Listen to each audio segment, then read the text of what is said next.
Welcome to Vic's Veil of Justice, where we uncover the chilling truths behind the darkest crimes. Today, we delve into a story of love, trust, and a secret so devastating it tore a marriage apart and led to one of the most gruesome murders in recent history. It was a marriage that seemed perfect, a life filled with promise, until one secret unraveled everything, leading to a brutal act of violence that shocked an entire city. What would you do if the person you trusted most had a secret so dark it destroyed everything? This is the haunting story of Marcus and Ebony. Marcus Johnson and Ebony Davis seemed to have it all. From the moment they met, their connection was undeniable. Marcus was a man of strength and determination, someone who prided himself on hard work and dedication. At 32 years old, he had carved out a steady life for himself as a construction worker in Houston, Texas. Tall, muscular, and ruggedly handsome, Marcus had a charm that drew people in, but it was his loyalty and sense of responsibility that made him a pillar of his community. Raised in a conservative household, he held tight to traditional values, especially when it came to marriage and family. Friends often described him as the kind of man who would go to great lengths to protect and provide for those he loved. Then there was Ebony Davis, a woman who could light up any room she entered. At 28, she was stunningly beautiful, with a warm smile that made people feel instantly at ease. A hairstylist by trade, she was building a name for herself in the local beauty scene. Ebony wasn't just admired for her looks. Her charm, confidence, and kindness left a lasting impression on everyone she met. Her presence was magnetic, and it wasn't long before Marcus found himself captivated by her. Their love story began at a community event organized by their local church. Marcus was immediately drawn to Ebony's radiant personality, while she was charmed by his grounded demeanor. It was the kind of instant connection that felt meant to be. They began dating shortly after, and their relationship quickly grew intense. Ebony had a way of making Marcus feel seen and valued, while he, in turn, provided her with a sense of security and stability. In the vibrant city of Houston, their love blossomed. Houston, known for its bustling energy and rich culture, became the backdrop to their romance. The city's blend of modernity and tradition mirrored the dynamic of their relationship. Marcus's steady, traditional values balanced by Ebony's lively and progressive spirit. To their friends and family, they seemed like the perfect couple, destined for a bright future together. Within months of meeting, Marcus began bringing Ebony to family gatherings, proudly introducing her as the one. His family adored her, especially his mother, who admired Ebony's grace and warmth. Ebony fit seamlessly into Marcus's life, and it wasn't long before he decided he didn't want to spend another day without her. Marcus proposed within a year of their first meeting, and Ebony, overcome with emotion, said yes without hesitation. Their engagement was celebrated by all who knew them. The couple began planning a wedding that would reflect their deep love and shared future. Their wedding day was nothing short of magical. Held at the historic Houston Baptist Church, it was a grand affair attended by over 200 guests. Marcus stood at the altar, his heart racing as he watched Ebony glide down the aisle in a shimmering white gown. She looked radiant, almost otherworldly, and Marcus couldn't help but feel like the luckiest man alive. But even amidst the joy and celebration, subtle signs of unease began to surface. Marcus noticed that Ebony seemed distracted at times, her gaze lingering far off as if lost in thought. When they exchanged vows, he felt her hands trembling slightly. He dismissed it as wedding day nerves, but in hindsight, those moments would take on a much deeper significance. After the wedding, the couple embarked on a lavish honeymoon to the Caribbean. Marcus spared no expense, wanting to give Ebony the romantic getaway of her dreams. The crystal-clear waters and white sandy beaches should have been the perfect setting for a new chapter in their lives, but Marcus couldn't shake the feeling that something was off. Ebony, who was usually so vibrant and engaging, had moments where she withdrew completely. Her eyes would take on a distant look, as though she were wrestling with something deep inside. When Marcus asked if she was okay, she'd brush it off with a smile, saying she was just tired or missing home. "Don't worry about me, baby," she'd say, wrapping her arms around him and flashing the kind of smile that always melted his heart. Still, Marcus couldn't ignore the unease that lingered in the air. He chalked it up to the stresses of wedding planning and the adjustment to married life, convincing himself that things would settle down once they were back home. Returning to Houston, they settled into a cozy home in a quiet neighborhood on the city's outskirts. Life seemed to fall into a comfortable routine. Marcus worked tirelessly, pouring his energy into home improvements, while Ebony focused on growing her beauty business. On the surface, everything seemed perfect. But beneath the surface, cracks were forming. From the outside, Marcus and Ebony appeared to be living a fairy tale romance. Friends and family saw them as a picture-perfect couple, a testament to what love and hard work could achieve. Yet behind closed doors, subtle shifts began to unravel the illusion. Ebony became increasingly secretive. She locked her phone whenever Marcus was around and began working late, claiming she had new clients. Sometimes she'd disappear for hours with little explanation, saying she was meeting friends Marcus had never heard of. Marcus tried to ignore the red flags, clinging to the belief that their love was unbreakable. But deep down, doubts began to creep in. He started noticing how distant Ebony had become during their most intimate moments. She often seemed on the verge of saying something but would stop herself, leaving Marcus to wonder what she was holding back. What neither of them could have anticipated was how quickly these small cracks would grow into a chasm, one that would ultimately shatter their lives forever. Ebony's distant gaze on their wedding day, her secretive behavior, and her occasional withdrawal all hinted at a truth too heavy to bear. It was only a matter of time before the weight of that secret came crashing down, with devastating consequences. As the months passed, Marcus began noticing subtle changes in Ebony's behavior. At first, he chalked it up to the natural adjustments of married life. But soon, those small changes became impossible to ignore. Ebony, once so open and engaging, had grown secretive. She began keeping her phone close at all times, locking it with a passcode Marcus didn't know. Whenever Marcus entered the room, she would quickly shut it off or turn it face down. The late nights started not long after. Ebony would claim she was staying late at the salon for additional clients or heading out with friends Marcus had never heard of before. On a few occasions, Marcus decided to surprise her at the salon with dinner, only to find the place dark and empty. When he asked about it, Ebony always had an excuse. Plans changed, clients canceled, or she was running errands. These inconsistencies began to weigh on Marcus. The woman he loved, the woman he had trusted with his heart and his life, was becoming a stranger. He tried to convince himself it was just paranoia, that he was imagining things. After all, Ebony had always been so warm and loving. But the doubts lingered, growing with each unexplained absence and cryptic phone call taken in hushed tones. The tension between them became palpable. Their once effortless intimacy now felt strained, almost mechanical. Ebony avoided eye contact during conversations, and Marcus often caught her staring off into the distance, as if trapped in her own thoughts. She seemed to be carrying a weight she couldn't share, and it was driving a wedge between them. One night, after Ebony left the house claiming she had a late appointment, Marcus found himself unable to ignore his suspicions any longer. As he sat alone in their quiet home, the unease that had been building for months finally reached a breaking point. He decided to do something he had never done before: search through her belongings. Marcus told himself it was just to ease his mind, to find some explanation for her recent behavior.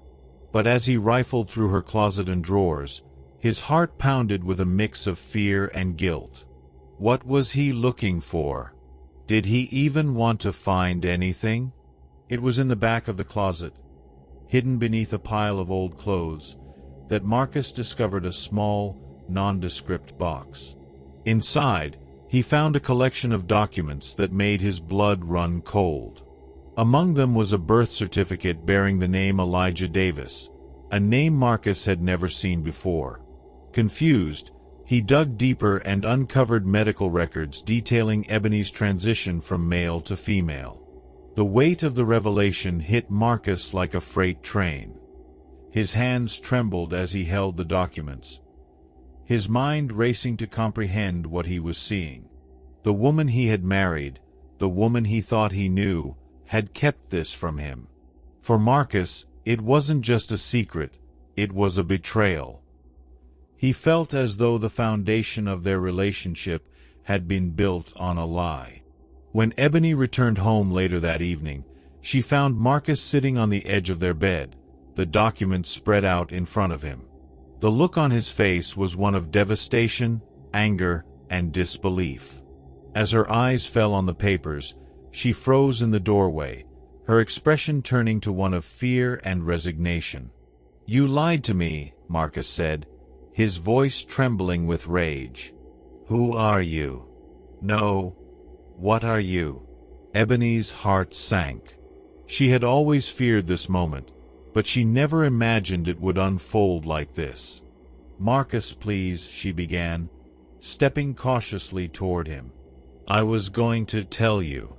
I swear I was. I didn't know how. I didn't want to lose you." But her words only fueled Marcus's fury. "Didn't want to lose me? You tricked me into marrying you," he shouted, his voice rising. "You've been lying to me this whole time." The argument quickly escalated. Ebony tried to explain, tried to make Marcus understand that she had always intended to tell him but had been too afraid. "I love you, Marcus," she pleaded, tears streaming down her face. "This doesn't change who I am or what we have." But Marcus couldn't hear her. His mind was consumed by a whirlwind of betrayal, confusion, and anger.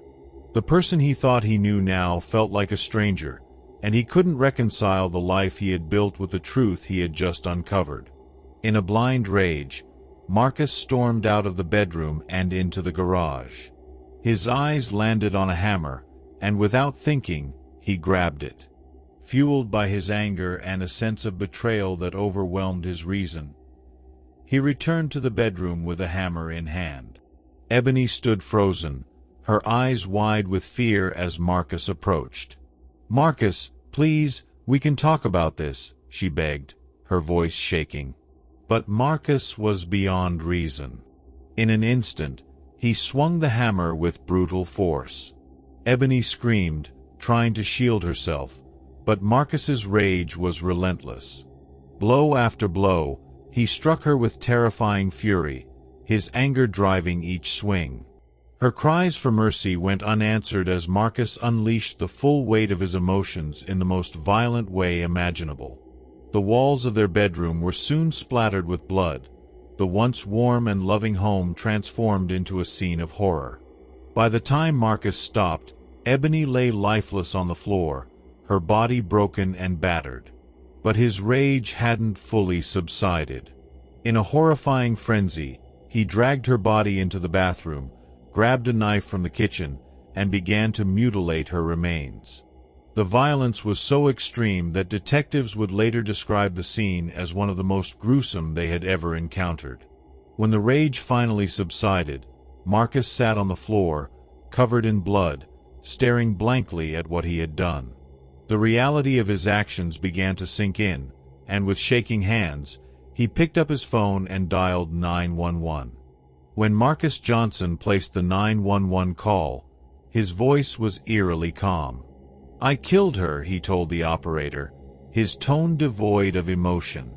He remained on the line, answering the dispatcher's questions in short, clipped sentences as he waited for police to arrive. Within minutes, Officers from the Houston Police Department descended on the quiet suburban neighborhood, lights flashing and sirens piercing the night. Upon entering the house, the responding officers were met with a scene they would later describe as one of the most disturbing of their careers. Blood was smeared across the bedroom walls and pooled on the floor. Marcus sat in the middle of the carnage, his clothes soaked in blood, his hands trembling but still. Nearby lay the lifeless body of Ebony Davis, so mutilated she was nearly unrecognizable. The officers approached cautiously, their training kicking in as they assessed the situation. Marcus offered no resistance. He stood slowly when instructed, his face blank and his eyes unfocused, as though he were in a trance. He was immediately handcuffed and taken into custody, leaving the crime scene to be processed by detectives and forensic experts. Houston's Forensic Investigation Unit quickly got to work, meticulously documenting the scene. The hammer used in the initial attack lay discarded near the bed, its handle slick with blood. In the bathroom, the knife Marcus had used to further mutilate Ebony's body was found in the sink, alongside towels and rags soaked with blood. Each piece of evidence was photographed, bagged, and logged, forming a grim puzzle that investigators would later piece together in court. The autopsy report would confirm the brutality of Marcus's actions.